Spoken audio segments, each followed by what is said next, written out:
Georgia is a hotbed of talent, and the initial 2026 PBR rankings were a true indication with a whopping 9 players within the top 100 in the nation. Here to talk about the best of the Peach State, I'm joined by PBR Georgia's Phil Kerber and Justin Goetz. Guys, good to have you back in. Thanks for having us. Good to see you, boss. The class highlighted by 2 players in the top 10 in the nation in First Presbyterian Day's Keon Johnson at number 3 and Etowah's Deion Cole at number 9. So let's start there. Justin, give us a breakdown of what made Keon Johnson and Deion Cole stand out. Yeah, so with Keon, it's a pro body and frame, 6'3", 185, 190-ish. A body you'd see at a spring training complex on the backfields, no doubt, and it's only going to get better. It's the best bat speed in the class of Georgia by far. A lot more strength coming. The ability to control the body and swing path at his age speaks volumes for his natural strength already. The way he torques the barrel is like you only see it with guys like, and I'm not saying I'm not comparing him to Gary Sheffield, but I'm saying there's a lot of guys. There are very few guys that are able to do those things at that age, and in general, to barrel good pitching, which he does.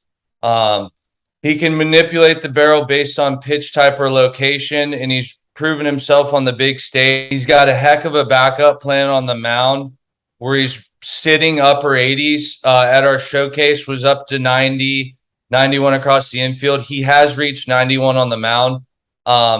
It's actually an advanced 3-pitch mix with one of the better changeups that we've seen in the class. And he's not focused on pitching, but he just does it because he's good at it.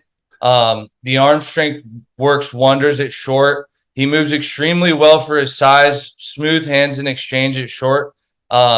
He's actually a lot better at shortstop than, maybe some people would lead you to believe. So next we've got Deion Cole, 2nd in the state, 9 in the nation for us. It's a strong running back type build, and he prepares like an absolute pro. From the on-deck circle, in the box, he's a different level mentally. You can't break his focus. It's a really patient, all fields approach, and he easily understands what opposing arms are trying to do to him. Very advanced pitch recognition. The plate discipline and reaction time are ridiculous. I mean, I haven't seen him chase or be off balance this entire summer and fall. He likes hitting breaking balls just as much as fastballs, which we don't even see in upperclassmen in high school.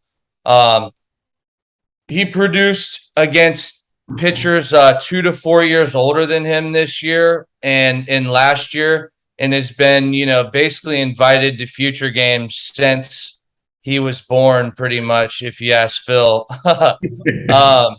Elite swing mechanics and sequence, ability to make in-swing pitch-by-pitch adjustments that, just speaks to the advancement in his game. I think the defensive part is really underrated for him. The same intangibles and tools that he has at the plate carry over to defense. The speed's there, 6'9" runner. Instincts are there, the fluid routes. Once again, it just seems like he plays football, but he doesn't. Reads hitters extremely well based off their tendencies and, works with his pitchers. The above average run tool in the future plays up his game on both sides, and the arm is strong and accurate. So he, basically 2 5-tool potentials, and that's the reason they're there.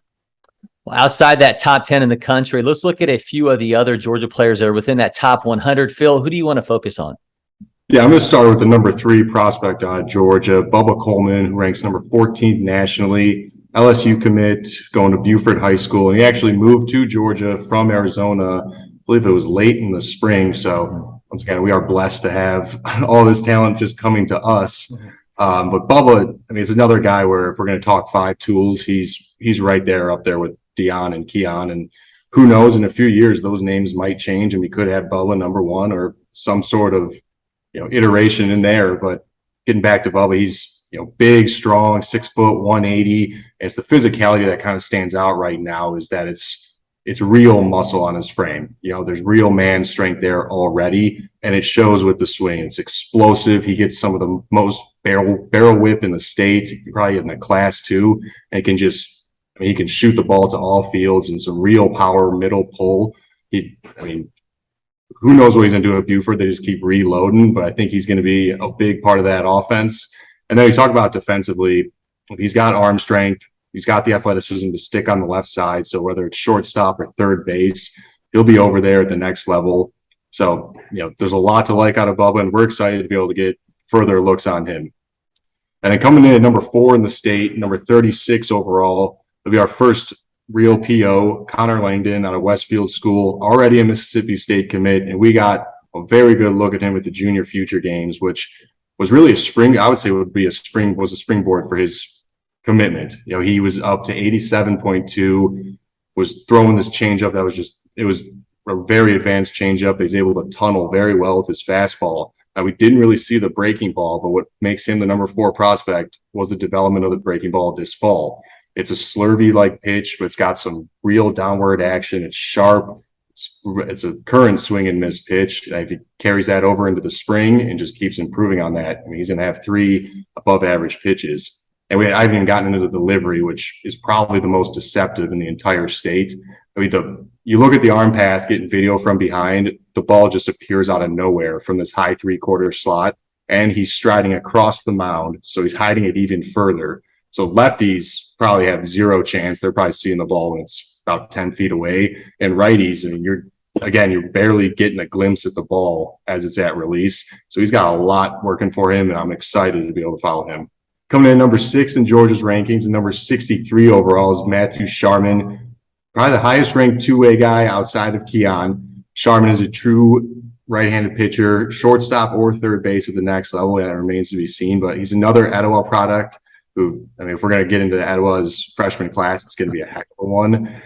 They just reloaded. But Sharman is a right-handed pitcher. He's 6'4", probably 200 pounds. It's a big boy up there. And the arm is it's clean, it's whippy. There's tons of arm speed. He gets downhill. And when he's working, 85 to 88, he's just blowing hitters away, especially when he's facing his class.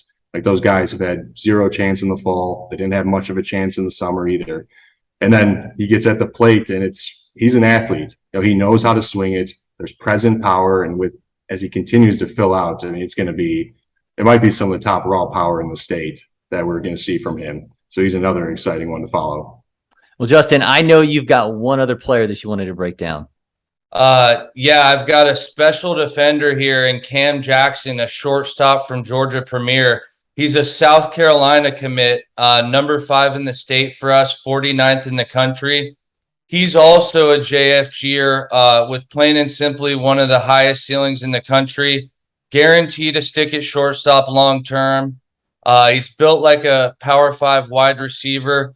You won't see a kid at LakePoint more than Cam. Him and his dad watch games there all the time. His dad coaches GBSA and is the hitting instructor for all ages at Georgia Premier. So big advantages there for Cam. He's a student of the game. We're going to go straight into the defense because it is the best defense. It's the best glove in the class. And I think it could be the best nationally when it's all said and done. The footwork is impeccable for his age. Unbelievable instincts and range that you'd only see in a D1, college-ready player. Breaks down his feet extremely quickly and can redirect momentum or stop on a dime. He attacks the baseball at full speed with body control. It's aggressive, but also, he knows when to be aggressive. It's the best backhand I've seen since Marlins second rounder Nasim Nunez at the same age, who you'll probably be covering next year because he might be a big leaguer next year. There you go. No ball he can't get to, no ball his slick hands can't field.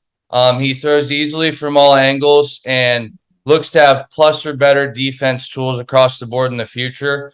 Offensively, He's a legit switch hitter, which is extremely rare these days, man. I mean, I can't think off the top of my head of any other switch hitters in the higher rankings of our class. Repeats from both sides of the plate, smooth advanced swing mechanics, lots of twitch for his current strength, which there's a lot more to come there. I do like the approach. It's a leadoff type approach, consistent inside out swing as a lefty, but can turn the barrel in tight space. He's going to pull more from the left side, probably a little more power from the left side. From the right, it's like more contact oriented inside out, but he'll pull occasionally there. But I just love how the approach speaks to the contact he'll have in the future. Well, some absolute names to know there. And you can find the full 2026 rankings at prepbaseballreport.com. Justin, Phil, thanks. And we'll see you guys soon enough on the diamond. Thanks for having us.